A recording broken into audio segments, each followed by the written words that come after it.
안녕하십니까. 전기차 읽어주는 남자 전익남입니다. 네, 오늘도 테슬라 소식으로 여러분 찾게 되었습니다.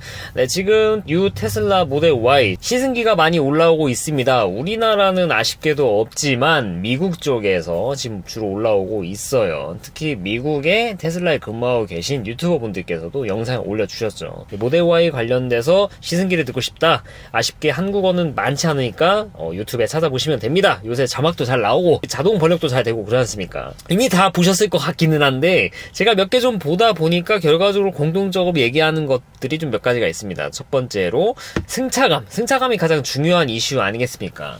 모델 Y RWD에 중국산이 들어오게 되면서 좀 좋아졌지만 아직은 좀 부족하다. 특히 2열에서 부족하다. 그런 얘기들이 있었는데 모델 3 하이랜드 때처럼 엄청 좋아졌다 라는 수준의 얘기는 좀 별로 없지만 그래도 좋아졌다라는 얘기가 좀 공통적인 것 같아요. 기본적으로 출렁이는 그런 승차감은 아닌 것 같고 기존의 단단한 것을 유지하면서 이 요철이라든지 이런 걸 만났을 때 잘 걸러주는 것들, 이건 아마 이제 모델 3 하이랜드에 들어간 프리퀀시 셀렉티브 댐핑 기술이 적용된 댐퍼를 사용함으로써 얻게 되는 그런 이점 같은 거라고 보시면 될 것 같아요.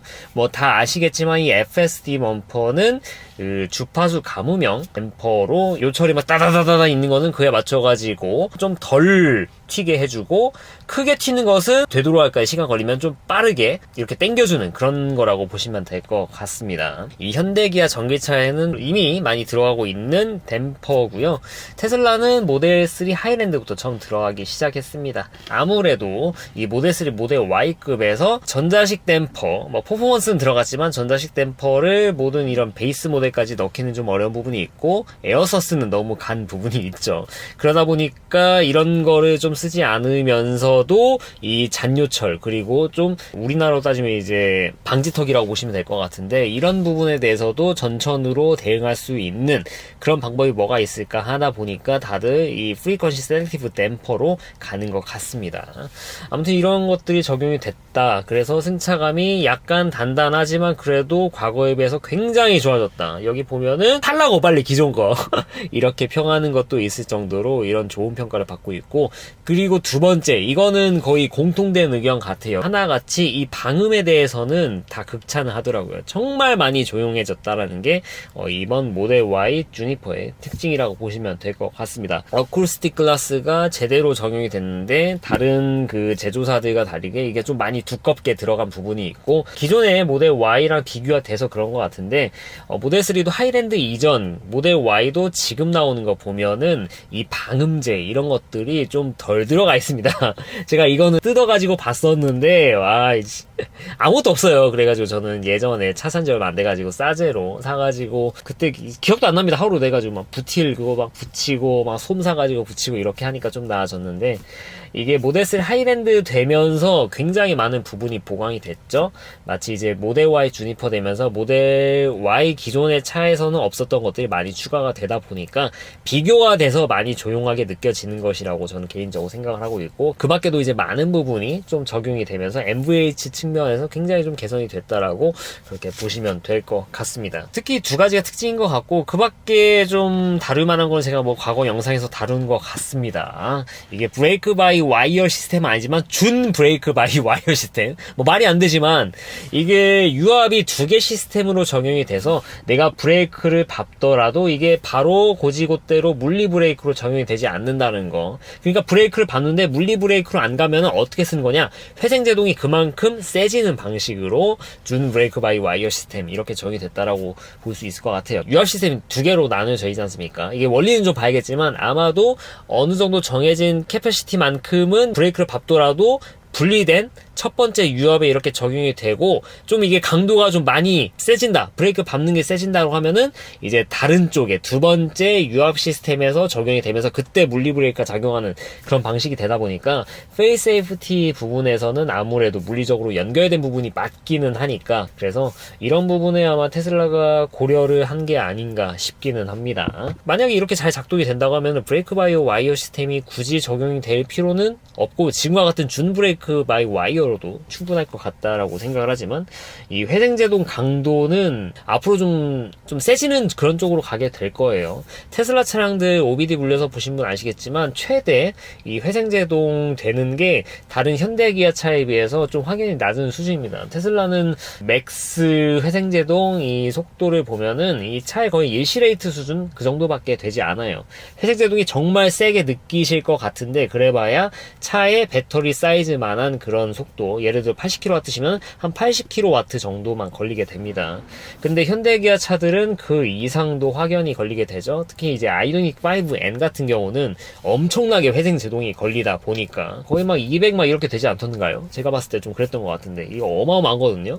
근데 테슬라는 이런 부분에서 너무 많이 좀 보수적으로 간다는 그런 느낌들이 있습니다. 이게 보수적인지 기술인지는 모르겠어요. 뭐 뒤에서 뭐 충전 속도 관련해가지고 좀 다룰 예정이긴 한데 그거 하면서 다시 한번 좀 말씀드리고, 아무튼 모델 Y는 이런 후기들 많이 올라와 있으니까 참고를 하시면 될 것 같다 라고 말씀드릴 수 있을 것 같고, 새로 나온 소식 중에 하나가 바로 이제 모델 Y 런치 에디션이 아닌 정식 버전이 유럽에서 이제 출시가 됐다라는 소식이죠.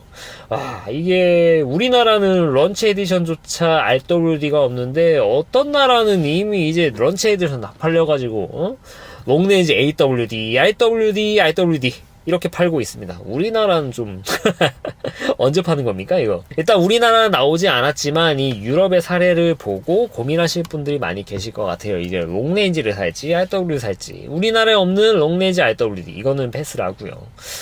근데 이번에 나온 스펙을 보니까 뭐 알고 있었지만 이게 볼 때마다 RWD가 굉장히 저는 해자라는 생각이 좀 많이 든다랄까요.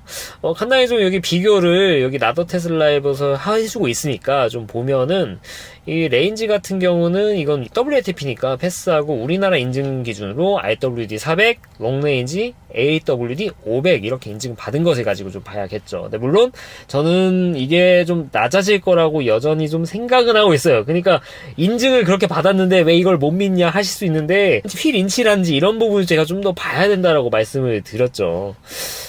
좀 이런 거 보면 약간 좀 의아하단 말이죠. 물론 얘는 2024년형이고 2025년형 모델 3 RWD는 399kg로 인증을 받았죠. 근데 얘가 399kg라고 한지언정 모델 Y보다 1kg를 덜 간다?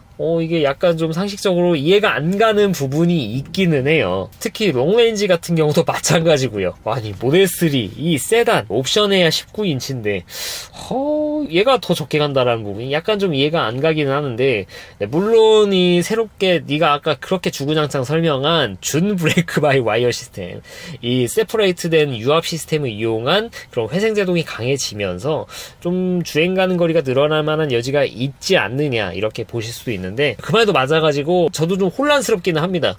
그래도 불구하고 과연 RWD 400km, 롱레인지 500km가 나올지는 약간 좀 지켜봐야 될 것 같은데 결과가 나왔는데 믿지 못하는 아무튼 그런 상황이었는데, 진짜 그 인증 결과면은 정말 대단한 거고, 아마도 추측컨대 제가 중간에서 말씀드린 회생제동의 강도 자체도 기존의 차량들보다는 좀 더 쓰는 게 아닌가, 그런 것들이 적용되다 보니까 이 SUV가 되면서 주행 가는 거리가 증가를 하지 않았을까, 그거 말고는 어떻게 설명할 길이 안 되는 것 같아요. 그래서 이거는 제가 소식 나오게 되면 빠르게 전달 드릴 거니까 좋아요, 구독 부탁드리고요. 아무튼 레인지를 그냥 뭐 우리나라 인증 받은 거 기준으로 했을 때 400km면은 정말 우리나라에서 타는데 크게 문제가 없다라고 말씀드릴 수 있을 것 같아요.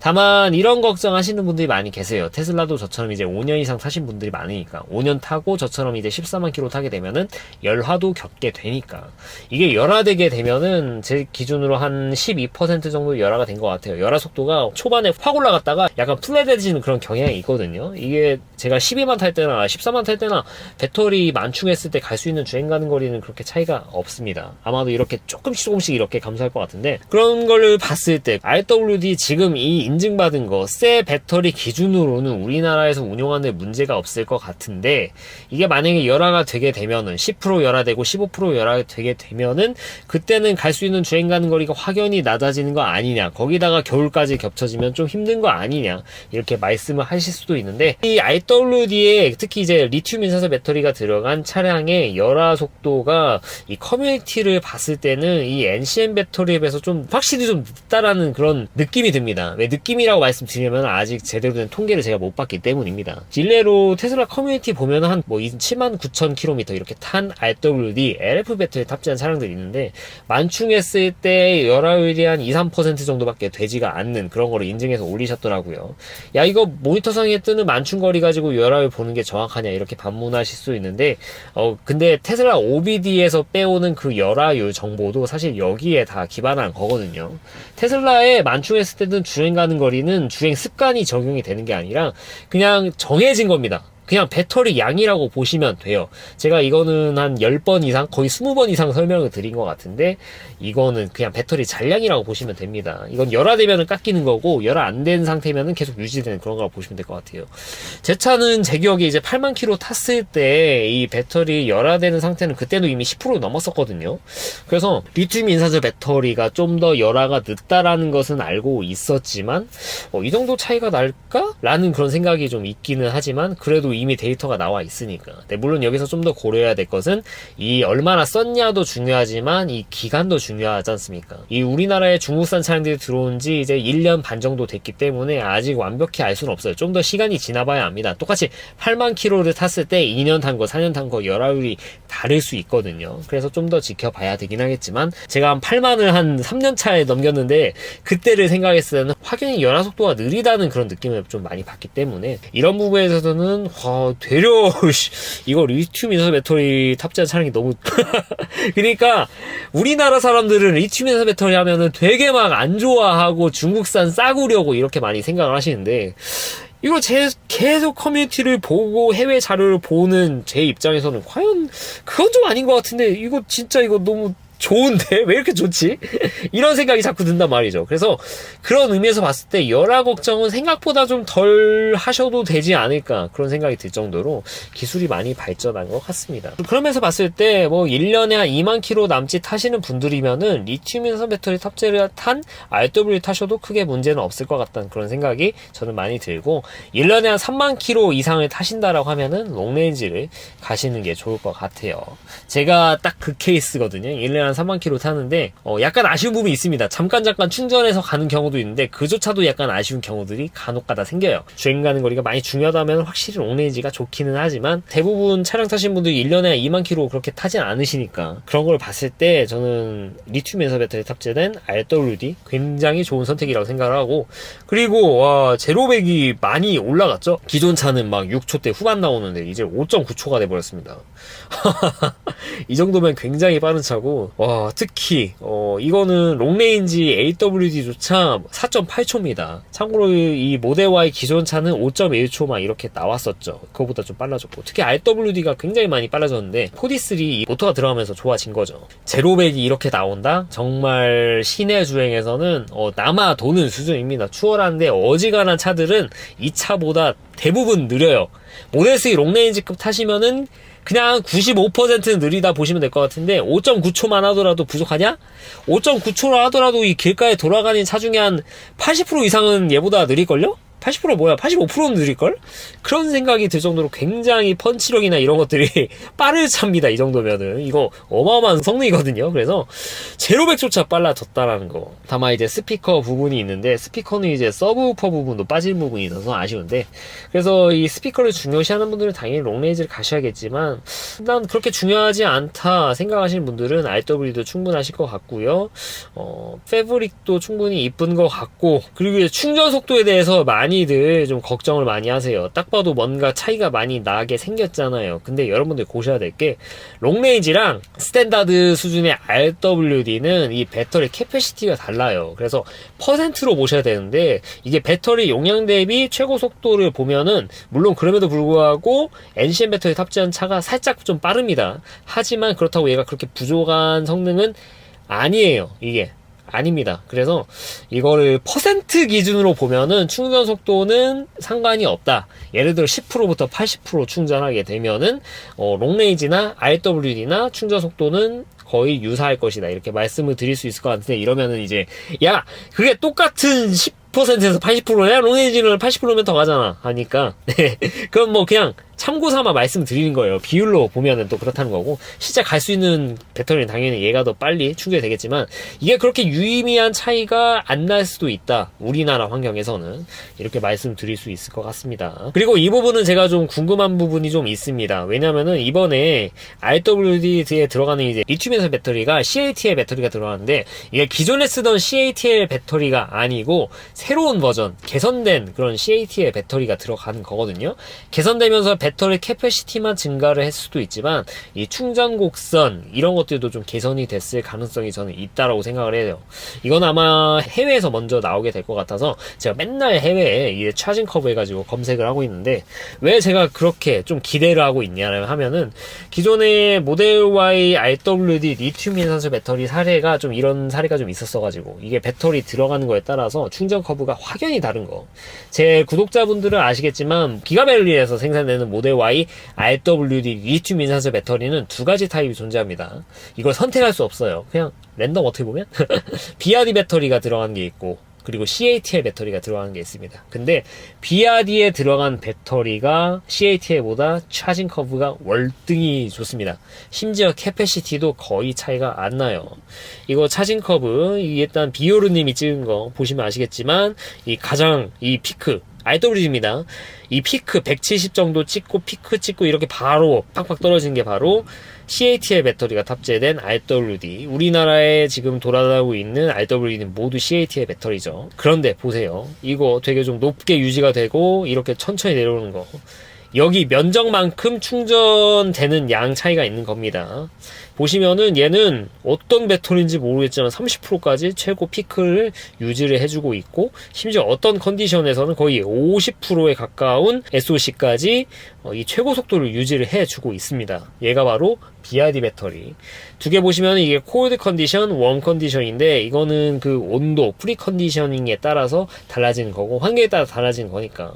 아마 이거 웜 같은 경우 이제 스로틀링 걸려가지고 이렇게 내려간 것 같은데, 아마 대부분 이런 컨디션이고, 이런 컨디션 제가 찾아보았거든요. 여러 개 찾았습니다. 이것만 찾아본 게 아니라 이것도 보고 이것도 저것도 보고 이렇게 했는데, 얘가 좀 특이한 거지. 보통 이런 식으로 갑니다. 근데 이렇게 되더라도 충전 속도가 CATL과는 비교도 안 되게 빨라요.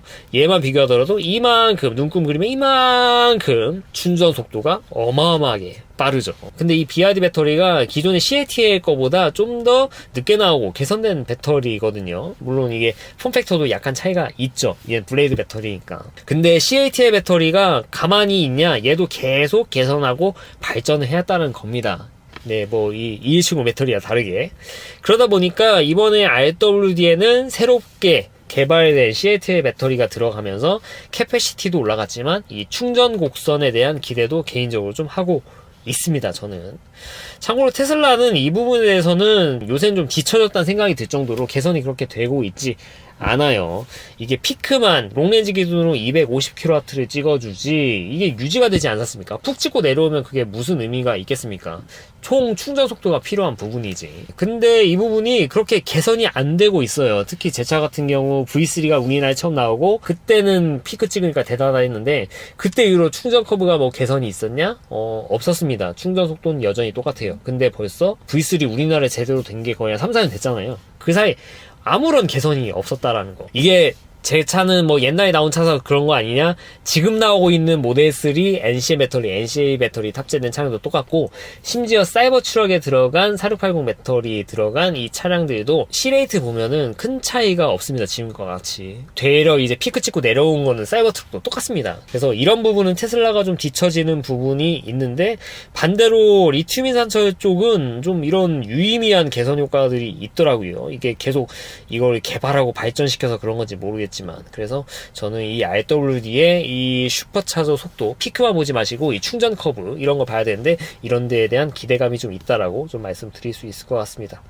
가격도 보시면 이건 유럽 기준이지만 하나로 따지면 대략 한 1000만원 정도 차이가 나죠. 우리나라도 이제 1000만원까지나 이건 900만원, 800만원 이 정도 차이가 나지 않을까 싶은데, 이런 면에서 봤을 때 역시 RWD가 굉장히 여러모로 해자다라는 생각이 좀 듭니다. 모델 Y 주니퍼의 이제 여러 프로모션이 이제 뭐 계속 나오겠죠. 계속 나올 건데 FSD 이전이 되는 그런 프로모션이 있을 때 적극적으로 고려를 할 거고, 제가 타고 있는 환경에서는 1년에 뭐 3만 가까이 타지만 그럼에도 불구하고 RWD도 저는 괜찮겠다 생각이 많이 들어서 아마 RWD 쪽으로 가게 될 가능성이 저는 있다라고 봐요. 아무튼 오늘 이렇게 이야기를 하다 보니까 얘기하면 얘기할수록 참 RWD가 좀 많이 팔릴 수밖에 없는 이유들이 있는 것 같아요. 참 이런 거 보면 재밌는 게, 제가 이제 예전에 리튬 이온 배터리 탑재된 차량들 처음에 나왔을 때부터 저는 뭐 유튜브 했으니까, 그때도 이제 테슬라는 이 안 좋은 폼팩터 가지고도 계속 개선을 해가지고 이렇게 만들고 있습니다, 여러분.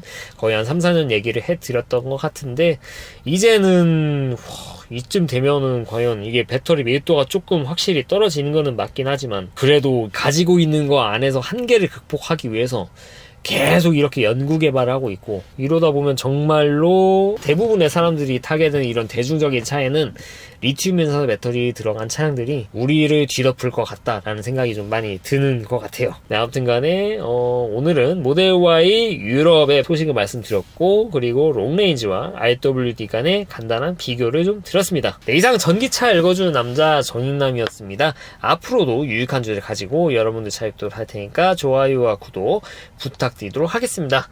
긴 영상 시청해 주셔서 대단히 감사합니다.